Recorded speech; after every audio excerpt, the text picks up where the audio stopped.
Okay, welcome back. This is module number 11. These are some extra slides that I think are interesting. Sometimes people like to use these. If not, it's just a little extra information. Put them in the Fifth Force if you like or not. Doesn't matter. Just trying to give you a little extra insight. You know, when you want to design a complex system of any sort, and certainly the Fifth Force could be thought of as a fairly complex notion, you need to develop requirements, flow them down into subsystems, build the subsystems and assemble them together, and then the thing works. For example, Hubble Space Telescope wasn't built in one swoop. We had a whole bunch of subsystems, each one with its own separate requirements, all supporting the ultimate success of the telescope. For example, there's a thermal subsystem, a power subsystem, a pointing and control subsystem, on and on. So the idea of breaking things into manageable parts and managing the parts makes total sense. So that's what we do with the Fifth Force, and these are the subsystems that you would work on in a workshop. First, the innate personalities, the personalities people are born with. We find, or actually you do it yourself. Each person finds theirs. We chart the team, look at the teams match the task. The culture, which is same methodology applied to groups of people. We look at the strengths and weaknesses and cultures and remedy them if need be. This is a fascinating little piece. Mostly applies to projects, and people find this interesting everywhere. This business about the governing mindset, whether it's performance or cost. And then the root of all leadership, which participants discover in our workshop, which is attitude. And I like the word mindset better for attitude. It's a synonym, but it doesn't have, the mind might have the baggage of attitude. And we use the organizing system to separate it into two parts, the emotions and the thoughts. Then, of course, the 8 behaviors that are the tracers and drivers of the field of both. And then the elephants in the room, the unacknowledged realities. These things can weigh the team down if they're not addressed. So during the workshop, we surface them, prioritize them, and work them through with the context-shifting worksheet. Play with the idea of how you learn. I think there's nothing that's as powerful as repetition. I got this idea from a book called Brain Rules by John Medina. He says we forget 90% of everything we learn in a university class with all its examinations and everything within 30 days. So I wanted to give you a few things to think about. We all know the times table. How'd you learn that? Did anyone learn it the first time they read it? I don't think so. Or how about, how do you habituate the 8 behaviors? No workshop, no matter how powerful, will have staying power unless you have this repetition again. So here's a notional chart about how you go to a workshop, the learning phase. The good news is you don't have to do a workshop every 3 to 6 months. You can do an assessment. It's the same behaviors. Kaboom, lifts them up. Kaboom, lifts them up. Kaboom, lifts them up. So I think over about 2 years they're habituated. You don't need to reinforce any more. Malcolm Gladwell wrote 3 books that I like. The third one's called Outliers. What it's about is how the people who are all the great successes, none of them got it there because of their individual talents. They all got it because of the context in which they were born and found themselves in. He traced the 75 richest people in all history going back to Cleopatra. And he says, for example, if Bill Gates had been born 5 years earlier or later, you never would have heard of him. Or the same thing's true of Steve Jobs. The same thing's true of the Rockefellers, who happened to make their billions on the Industrial Revolution, happened to be in the right place at the right time. And he talks about the need to repeat, to learn. And what he says is that to do anything well, you need to practice for 10,000 hours. One of the great insights into this that started him on this course was noticing that professional Canadian hockey players were almost all born in the same 6 months of the year. Now, what sense did that make? Well, what happens is when you're singled out to be a star and start to get training towards your 10,000 hours to be a good hockey player, they're picked when they're young, and when you're young, and I don't know exactly when, maybe they're 8 or 9 years old, I guess, the difference in the month you were born makes a big difference in your strength and maturity. And I think you all may know that the Beatles were an instant sensation in the U.S. after they appeared on the Ed Sullivan Show. And why was it? It's because they had practiced for 10,000 hours. So think about repetition, how accustomed you are to have it in your life. What would a band be like without a drum beat to keep things going? You ever notice all songs almost have a refrain, a chorus? They repeat some part of it over and over, so you have a little new part, then you repeat the chorus. And how about the repetitions in classical music? All classical pieces have repetitive themes.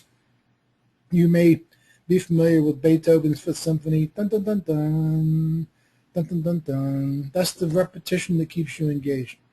So the point of this is that you need to repeat the learning for the 8 behaviors, and the best way to do it, other than being in a 3-day workshop, is to do both individual development assessments, team development assessments, read the book, etc. Okay.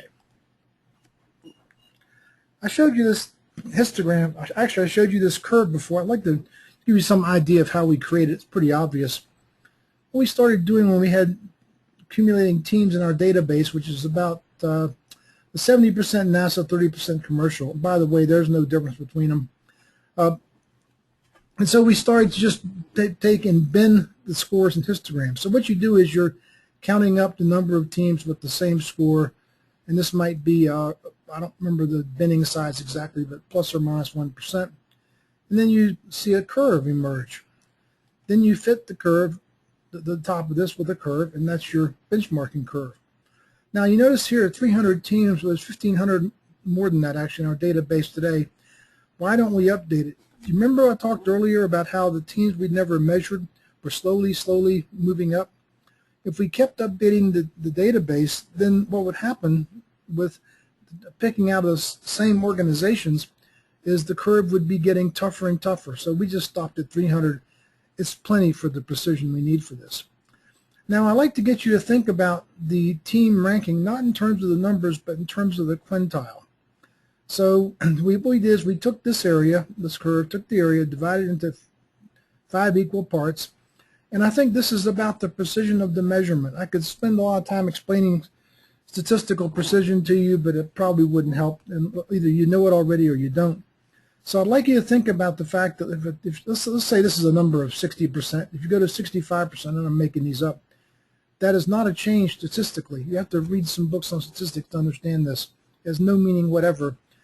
And the reason for the imprecision is 2 things. The first is that the curve from the scores of the individual participants is not exactly Gaussian. It's more like a skewed Gaussian.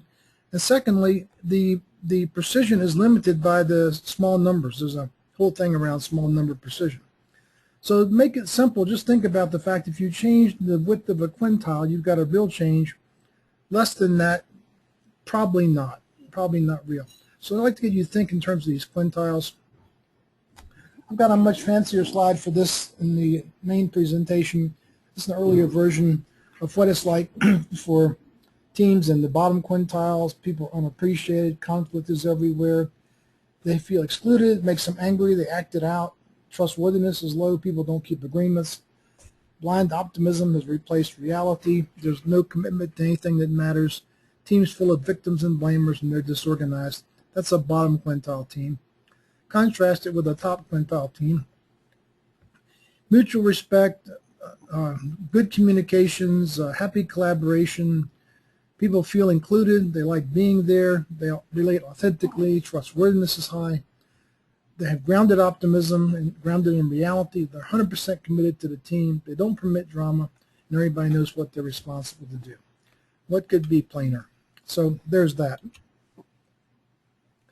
Now people sometimes say to me, well, you know, how do I know these numbers and these curves actually match performance? Well, the first thing is what's called face validity. It's the slide I just showed you, and again, there's a more elegant version in the main briefing. There's all the anecdotal evidence. I would not believe just the numbers. Trust me, I found over and over teams reporting back, and don't forget we've worked with over 1,000, that the performance and the risk, everything, just tracked with these scores. It's all there. How NASA builds teams has half a dozen stories. I think the examples in the assessments might help you. And let me ask you this. Do you think NASA teams are busy? Look at the voluntary participation. No one's ever been made to do this. Look at this. 1,824 NASA teams. This is astounding to me. These guys and gals all chose to do this. So when you show a client this slide and they say, well, gee, Charlie, I'm not sure. I say, look, we got a choice here. Yes, I can spend the next 3 or 4 hours with all the arguments and data that I can then tell you the stories and see if I can persuade you. But how about this? Instead of that, why don't you just take 15 minutes online as a median, not an average, as a median, do the assessment, get the report, and see for yourself. It's less time to do that than for us to talk about it. That usually works. Now, sometimes people ask how we pick the 8 behaviors. The 4 dimensions are fundamental. The 8 behaviors I don't think are, but this is how we chose them. They're grounded in core needs, and remember the 4 core needs in the 4 dimensions. Pick 2 per dimension. By the way, we used to use 3. It turns out picking the most important 2 reduced the client's time investment by 50% and actually improved the precision of the measurement. You can read about it in my book. Supported by broad research. One of the big things early on was a study by Gallup of thousands and thousands of teams, and I forget now, but 50 industries and 20 countries. And they found the things that were characteristic of high performance. I put them in the 4D system. It's these same behaviors. Confirmed by experience. I've got some of the best, most experienced people in the world on the 4D team, managers, and every one of them has been part of picking these and validating them. Do we have a way for you to learn them and habituate them? Yes, with experiential learning methods. This is the only learning that really works. University learning doesn't, I'm sorry. Do you get a positive result? Yes. I mean, take appreciation. Once you start to practice this, what you will find is that you get a big positive result when you learn to do this. It just makes your life feel much better. As I mentioned before, this, I believe, is the most precise measurement possible. Adding more would not improve the precision. And here are the 8 behaviors: express authentic appreciation, addressing shared interest, appropriately including others, keeping all your agreements for trustworthiness, expressing reality-based optimism, being 100% committed, resisting blaming and complaining, clarifying roles, accountability, and authority, what we call RAAs, and the most important piece by far is accountability. Now, I think one of the most important elements of this system is that everything interlinks and is interchangeable. How NASA builds teams, chapter by chapter, is organized around the 8 behaviors. So are the team development assessments, the same 8 behaviors. So are the individual development assessments, the same 8 behaviors. So are the workshops and workshop modules, the same 8 behaviors. This is remarkable.